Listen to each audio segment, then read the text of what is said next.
Mike Flannery, the Westcote agent of the Interurban Express Company, leaned over the counter of the express office and shook his fist. Mr. Morehouse, angry and red, stood on the other side of the counter, trembling with rage.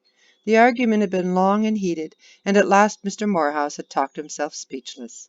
The cause of the trouble stood on the counter between the two men. It was a soap box, across the top of which were nailed a number of strips, forming a rough but serviceable cage. In it, two spotted guinea pigs were greedily eating lettuce leaves. "Do as you like, then," shouted Flannery. "Pay for them and take them, or don't pay for them and leave them be. Rules is rules, Mr. Morehouse, and Mike Flannery's not going to be called down for breaking of them." "But you everlasting stupid idiot!" shouted Mr. Morehouse, madly shaking a flimsy printed book beneath the agent's nose. "Can't you read it here, in your own plain printed rates? Pets domestic, Franklin to Westcote, if properly boxed, 25 cents each." He threw the book on the counter in disgust. "What more do you want? Aren't they pets? Aren't they domestic? Aren't they properly boxed? What?" He turned and walked back and forth rapidly, frowning ferociously. Suddenly he turned to Flannery and, forcing his voice to an artificial calmness, spoke slowly with intense sarcasm. "Pets," he said. "P-E-T-S. 25 cents each. There are two of them. 1, 2. 2 times 25 are 50. Can you understand that? I offer you 50 cents. Flannery reached for the book. He ran his hand through the pages and stopped at page 64. "And I don't take 50 cents, he whispered in mockery. "Here's the rule for it. When the agent in any doubt regarding which of two rates applies to a shipment, he shall charge the larger. The consignee may file a claim for the overcharge. In this case, Mr. Morehouse, I be in doubt. Pets them animals may be, and domestic they be, but pigs I'm blame sure they do be, and me rules says plain as the nose on your face, pigs Franklin to Westcote, 30 cents each. And Mr. Morehouse, by me arithmetical knowledge, 2 times 30 comes to 60 cents. Mr. Morehouse shook his head savagely. "Nonsense!" he shouted. "Confounded nonsense, I tell you. Why, you poor ignorant foreigner, that rule means common pigs, domestic pigs, not guinea pigs." Flannery was stubborn. "Pigs is pigs," he declared firmly. "Guinea pigs or doggo pigs or Irish pigs is all the same to the Interurban Express Company and to Mike Flannery. The nationality of the pig creates no differentiality in rate, Mr. Morehouse. 'Twould be the same was they Dutch pigs or Russian pigs. Mike Flannery," he added, "is here to tend to the express business, and not to hold conversation with doggo pigs in 17 languages for to be discovered they Chinese or Tipperary by birth and nativity." Mr. Morehouse hesitated. He bit his lip and then flung his arms out wildly. "Very well," he shouted. "You shall hear of this. Your president shall hear of this. It is an outrage. I have offered you 50 cents. You refuse it. Keep the pigs until you're ready to take the 50 cents. But by George, sir, if one hair of those pigs' heads is harmed, I will have the law on you." He turned and stalked out, slamming the door. Flannery carefully lifted the soap box from the counter and placed it in a corner. He was not worried. He felt the peace that comes to a faithful servant who has done his duty and done it well. Mr. Morehouse went home raging. His boy, who had been awaiting the guinea pigs, knew better than to ask him for them. He was a normal boy, and therefore always had a guilty conscience when his father was angry. So the boy slipped quietly around the house. There's nothing so soothing to a guilty conscience as to be out of the path of the avenger. Mr. Morehouse stormed into the house. "Where's the ink?" he shouted at his wife as soon as his foot was across the door-sill. Mrs. Morehouse jumped guiltily. She never used ink. She'd not seen the ink, nor moved the ink, nor thought of the ink, but her husband's tone convicted her of the guilt of having borne and reared a boy, and she knew that whenever her husband wanted anything in a loud voice, the boy had been at it. "I'll find Sammy," she said meekly. When the ink was found, Mr. Morehouse wrote rapidly, and he read the completed letter and smiled a triumphant smile. "That will settle the crazy Irishman," he exclaimed. "When they get that letter, he will hunt another job all right." A week later, Mr. Morehouse received a long official envelope with the card of the Interurban Express Company in the upper left corner. He tore it open eagerly and drew out a sheet of paper at the top, and it bore the number A6754. The letter was short. Subject, Rate on guinea pigs, it said. Dear Sir, we are in receipt of your letter regarding rate of guinea pigs between Franklin and Westcote addressed to the president of this company. All claims for overcharge should be addressed to the claims department. When Mr. Morehouse wrote to the claims department, he wrote 6 pages of choice sarcasm, vituperation, and argument, and sent them to the claims department.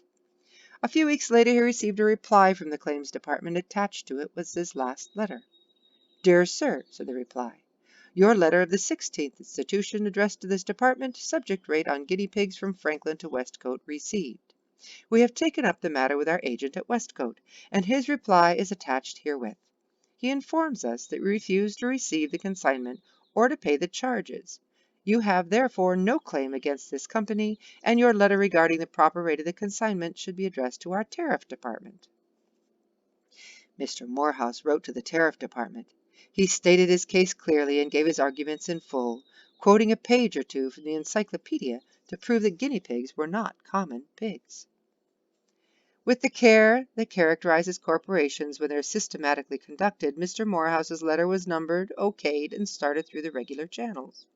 Duplicate copies of the bill of lading, manifest, Flannery's receipt for the package, and several other pertinent papers were pinned to the letter, and they were passed to the head of the tariff department.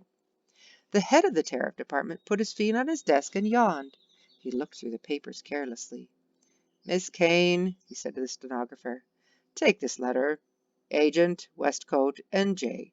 Please advise why consignment referred to in attached papers was refused domestic pet rates.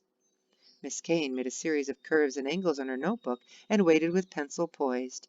The head of the department looked at the papers again. Huh, guinea pigs, he said. Probably starved to death by this time. Add this to that letter. Give condition of consignment at present. He tossed the papers onto the stenographer's desk, took his feet from his own desk, and went out to lunch. When Mike Flannery received the letter, he scratched his head. Give present condition, he repeated thoughtfully. Now what do them clerks be wanting to know, I wonder? Present condition, is it? Them pigs, praise St. Patrick, do be in good health, so far as I know, but I never was no veterinary surgeon to doggo pigs.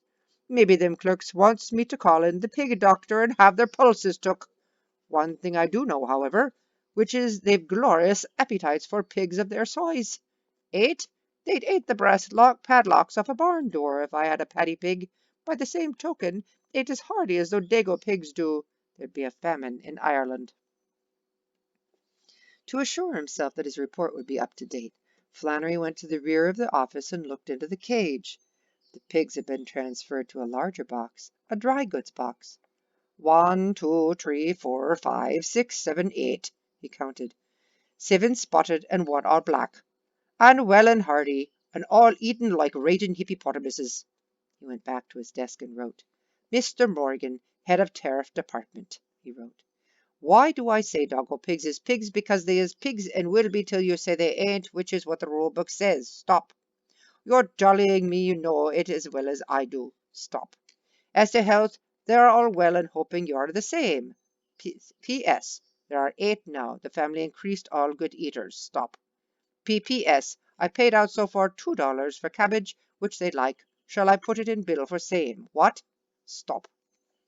Morgan, head of the tariff department, when he received this letter, laughed. He read it again and became serious.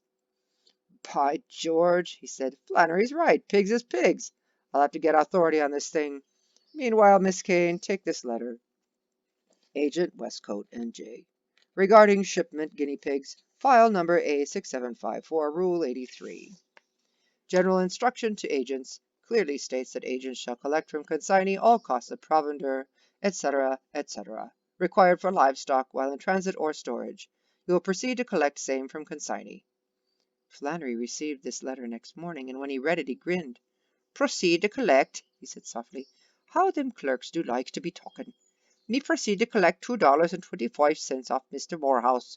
I wonder do them clerks know Mr. Morehouse? I'll get it, oh yes. Mr. Morehouse, 2.25, please. Certainly, me dear friend Flannery. Delighted. Not. Flannery drove the express wagon to Mr. Morehouse's door. Mr. Morehouse answered the bell.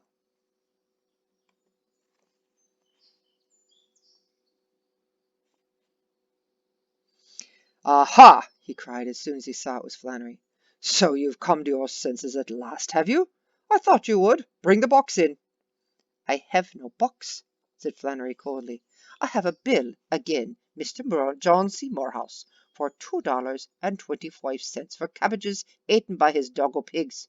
Would you wish to pay it? Pay? Cabbages? Gasped Mr. Morehouse. Do you mean to say that 2 little guinea pigs— Eight, said Flannery. Papa and Mamma and 6 childer. 8. For answer, Mr. Morehouse slammed the door in Flannery's face. Flannery looked at the door reproachfully. I take it the consignee don't want to pay for them cabbages, he said. If I know signs of refusal, the consignee refuses to pay for one dang cabbage leaf, and be hanged to me. Mr. Morgan, the head of the tariff department, consulted the president of the Interurban Express Company regarding guinea pigs, as to whether they were pigs or not pigs.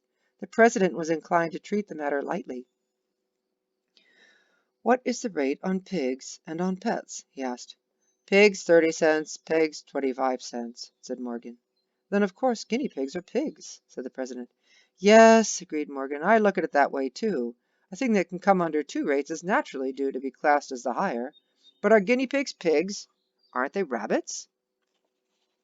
Come to think of it, said the president, I believe they're more like rabbits, sort of halfway station between pig and rabbit. I think the question is this. Are guinea pigs of the domestic pig family? I'll ask Professor Gordon. He's authority on such things. Leave the papers with me. The president put the papers on his desk and wrote a letter to Professor Gordon. Unfortunately, the professor was in South Africa collecting zoological specimens, and the letter was forwarded to him by his wife. As the professor was in the highest Andes, where no white man had ever penetrated, the letter was many months in reaching him. The president forgot the guinea pigs, and Morgan forgot them. Mr. Morehouse forgot them, but Flannery did not. 1/2 of his time he gave to the duties of his agency, the other half was devoted to the guinea pigs. Long before Professor Gordon received the president's letter, Morgan received one from Flannery. About them doggo pigs, it said. What shall I do? They're great in family. No race suicide for them. There are 32 now. Shall I sell them, or do you take this express office for a menagerie? Answer quick. Morgan reached for a telegraph blank and wrote, Agent Westcote, don't sell pigs. Then he wrote Flannery a letter calling his attention to the fact that the pigs were not the property of the company, but were merely being held during a settlement of a dispute regarding rates. He advised Flannery to take the best possible care of them. Flannery, letter in hand, looked at the pigs and sighed. The dry goods box cage had become too small. He boarded up 20 feet of the rear of the express office to make a large and airy home for them, and went about his business.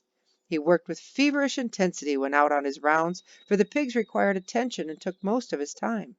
Some months later, in desperation, he seized a sheet of paper and wrote 160 across it and mailed it to Morgan. Morgan returned it, asking for explanation. Flannery replied, There be now 160 of them doggo pigs, for heaven's sake. Let me sell off some. Do you want me to go crazy, what? Sell no pigs, Morgan wired. Not long after this, the president of the express company received a letter from Professor Gordon. It was a long and scholarly letter, but the point was made that the guinea pigs was the Cava aporea, while the common pig was the genus Sus of the family Suidae. He remarked that they are prolific and multiplied rapidly. They're not pigs, said the president decidedly to Morgan. The 25-cent rate applies. Morgan made the proper notation on the papers that had accumulated in file A6754 and turned them over to the audit department. The audit department took some time to look up the matter, and after the usual delay wrote Flannery that as he had on hand 160 guinea pigs, the property of consignee, he should deliver them and collect charges at the rate of 25 cents each. Flannery spent a day herding his charges through a narrow opening in their cage so that he might count them. Audit Department, he wrote when he finished the count. You're way off. There may be 160 doggo pigs once, but wake up. Don't be a back number. I've got even 800. Now, shall I collect for 800 or what? How about $64 I paid out for cabbages? It required a great many letters back and forth before the audit department